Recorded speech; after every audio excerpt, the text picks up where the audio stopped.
ಲಕ್ಷ್ಮಣೋ ದಕ್ಷಿಣೇಯಸ್ಯ ವಾಮೇ ತು ಜನಕಾತ್ಮಜ ಪುರತೋ ಮಾರುತಿರ್ಯಸ್ಯ ತಂ ವಂದೇ ರಘುನಂದನಂ.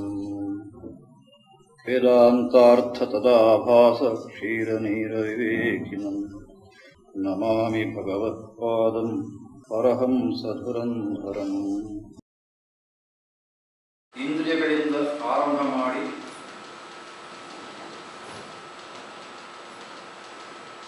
ಸಕಲ ಪ್ರಪಂಚಕ್ಕೆ ಮೂಲಭೂತವಾದಂತಹ ಅವ್ಯಕ್ತ ಮೊದಲಾದ ಶಬ್ದಗಳಿಂದ ಯಾವುದನ್ನು ಕರೀತಾರೋ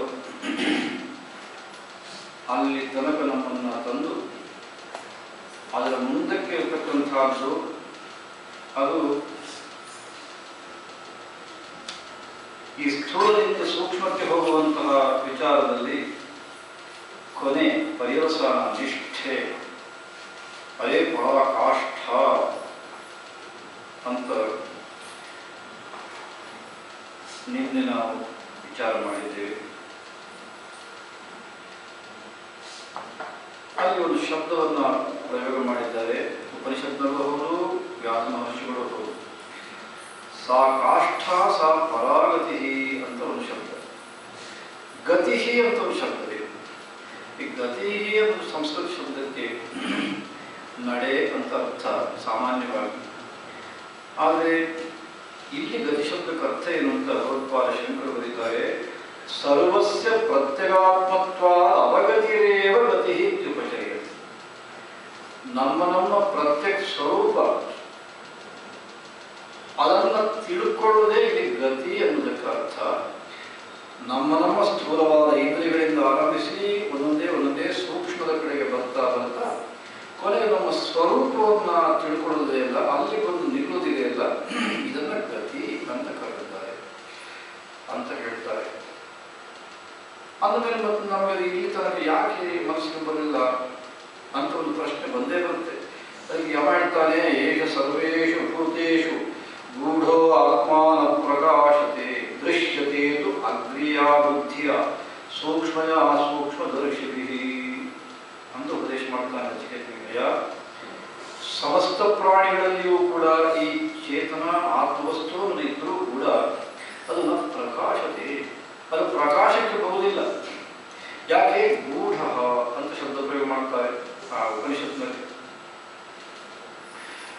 ಭಗವತ್ಪಾದ ಶಂಕರರು ಅದಕ್ಕೆ ಭಾಷ್ಯ ಬರೀತಾರೆ. ಸರ್ವೇಷು ಭೂತೇಷು ಅರ್ಥ ಏನು? ಬ್ರಹ್ಮಾದಿ ಸ್ತಂಭ ಪರ್ಯಂತೇಷು ಅಂತ ಬರೀತಾರೆ. ಅಂದ್ರೆ ಹಿರಣ್ಯಗರ್ಭನಿಂದ ಮೊದಲುಗೊಂಡು ಒಂದು ಸಣ್ಣ ಕೀಟದ ತನಕ ಕೂಡ ಎಲ್ಲ ಪ್ರಾಣಿಗಳಲ್ಲಿ ಅಂತ ಅರ್ಥ. ಗೂಢ ಅನ್ನೋದಕ್ಕೆ ಬರೀತಾರೆ ಅವಿದ್ಯಾ ಮಾಯಾವಚ್ಛಿನ್ನ.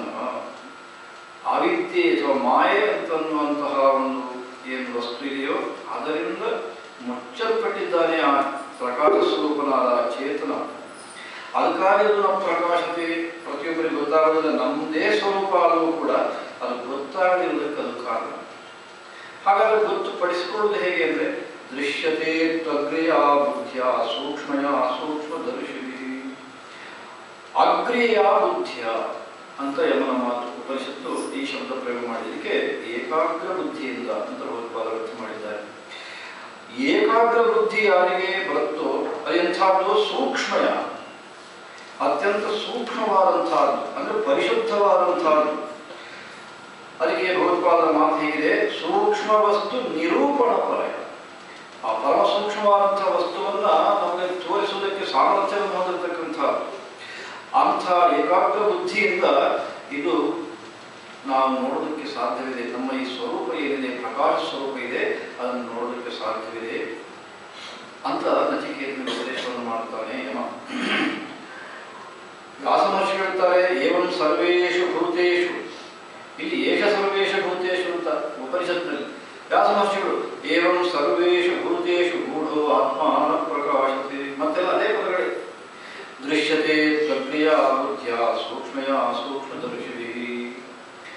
ಸೂಕ್ಷ್ಮದರ್ಶನ ಆ ಒಂದು ಗುಣ ಇದ್ದವರು ಜ್ಞಾನಿಗಳು, ಅವರು ಈ ಏಕಾಗ್ರ ಬುದ್ಧಿಯಿಂದ ಮತ್ತು ಆ ಸೂಕ್ಷ್ಮ ವಸ್ತುವನ್ನು ತಿಳಿಸುವುದಕ್ಕೆ ಯೋಗ್ಯವಾದಂತಹ ಪರಿಶುದ್ಧವಾದಂತಹ ಬುದ್ಧಿಯಿಂದ ಅದನ್ನು ಕಂಡುಕೊಳ್ಳುತ್ತಾರೆ. ಹಾಗಾಗಿ ಕಂಡುಕೊಳ್ಬೇಕು ಅಂತ ಇರತಕ್ಕಂಥವರೆಲ್ಲರೂ ಕೂಡ ನಾವು ಹಿಡಿಬೇಕಾದಂಥ ದಾರಿ ಈ ಇಂದ್ರಿಯವೇ ಮೊದಲಾದ ಸ್ಥೂಲ ಪದಾರ್ಥಗಳಿಂದ ಸೂಕ್ಷ್ಮದ ಕಡೆಗೆ ಹೋಗ್ತಾ ಹೋಗ್ತಾ ಆ ಬುದ್ಧಿಯನ್ನು ಪರಿಶುದ್ಧ ಮಾಡಿಕೊಂಡು ಆ ಬುದ್ಧಿಯನ್ನು ನಾವು ಅದನ್ನು ಕಂಡುಕೊಳ್ಬೇಕು.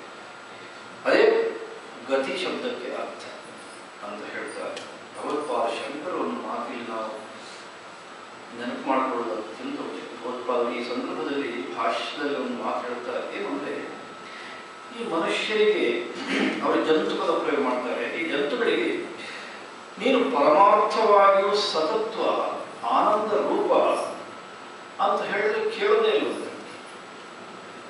ಮತ್ತೆ ಮತ್ತೆ ಉಪನಿಷತ್ತು ಹೇಳುತ್ತೆ, ಜ್ಞಾನ ಹೇಳ್ತಾರೆ, ಅಲ್ಲಯ್ಯ ನಿನ್ನ ಆನಂದ ರೂಪನಿದ್ದಿ, ಶಾಶ್ವತವಾದ ವಸ್ತುವಾಗಿದ್ದಿ, ಇದೆಷ್ಟು ಹೇಳಿದ್ರು ಏನು ಕೇಳೋದಿಲ್ಲ. ಅದರ ಬದಲು ದೇಹಾದಿ ಸಂಘಾತ ನಮ್ಮ ಶರೀರ ಏನಿದೆ, ಇಂದ್ರಿಯಗಳಾಗಲಿ ಶರೀರಗಳಾಗಲಿ ಇದನ್ನು ನೋಡ್ತಾ ಇದ್ದಾನೆ. ಹೇಗೆ ನೋಡ್ತಾ ಇದ್ದಾರೆ? ಒಂದು ಹೊರಗಿನ ವಸ್ತುವನ್ನು ನೋಡ್ತಾ ಇದ್ದಾರೆ. ಭಗವತ್ಪಾದರಲ್ಲಿ ಘಟವದು ಅಂತ ಹೇಳ್ತಾರೆ. ಒಂದು ಹೊರಗಿನ ವಸ್ತುವನ್ನು ನಾವು ನೋಡುವಾಗ ಅಲ್ಲಿ ಏನು ಅದಕ್ಕೆ ಅರ್ಥ ಕೊಡ್ತೇವೆ ನಾವು? ಹೊರಗಿನ ನೋಡುವಂಥ ವಸ್ತು ಬೇರೆ, ನಾವು ಬೇರೆ ತಾನೆ. ಎಷ್ಟು ಚೆನ್ನಾಗಿ ಹೇಳ್ತಾರೆ ಭಗವತ್ಪಾದರು. ಹೊರಗಿನ ವಸ್ತು ಬೇರೆ ಆಗಿರುತ್ತೆ, ನಾವು ನೋಡೋರು ಬೇರೆ ಆಗಿರ್ತೇವೆ. ಹಾಗೆ ನಾವು ದೇಹವನ್ನು ನಾವು ನೋಡ್ತಾ ಇದ್ದೇವೆ. ಅರ್ಥ ಏನು? ದೇಹ ಬೇರೆ, ನಾವು ಬೇರೆ. ನಮ್ಮ ಇಂದ್ರಿಯಗಳನ್ನು ನಾವು ಗಮನಿಸ್ತಾ ಇದ್ದೇವೆ ಅಂದರೆ ಗಮನಿಸೋ ನಾವು ಬೇರೆ, ಇಂದ್ರಿಯ ಬೇರೆ.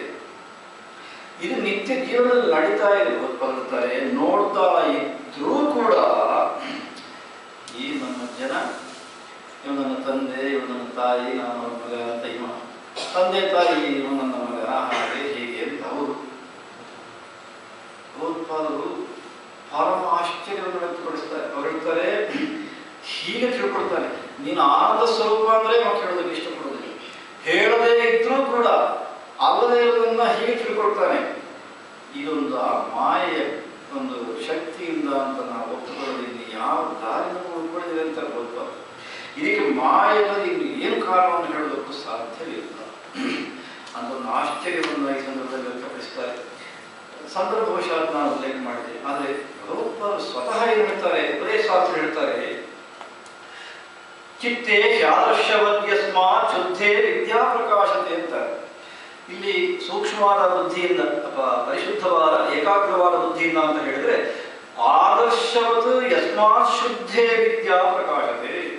ಶುದ್ಧವಾದ ಕನ್ನಡಿಯಲ್ಲಿ ಪ್ರತಿಬಿಂಬ ತೋರುವಂತೆ ಶುದ್ಧವಾದ ಬುದ್ಧಿಯಲ್ಲಿ ಇದು ಪ್ರಕಾಶಗೊಳ್ಳುತ್ತೆ. ಹೇಗೆ ಅದನ್ನು ಶುದ್ಧ ಮಾಡೋದು ಹೇಗೆಂದ್ರೆ, ಯಮೈ ನಿತ್ಯೈಶ್ಚ ಯಜ್ಞೈಶ್ಚ ತಪೋಭಿಸ್ತಸ್ಯ ಶೋಧನ.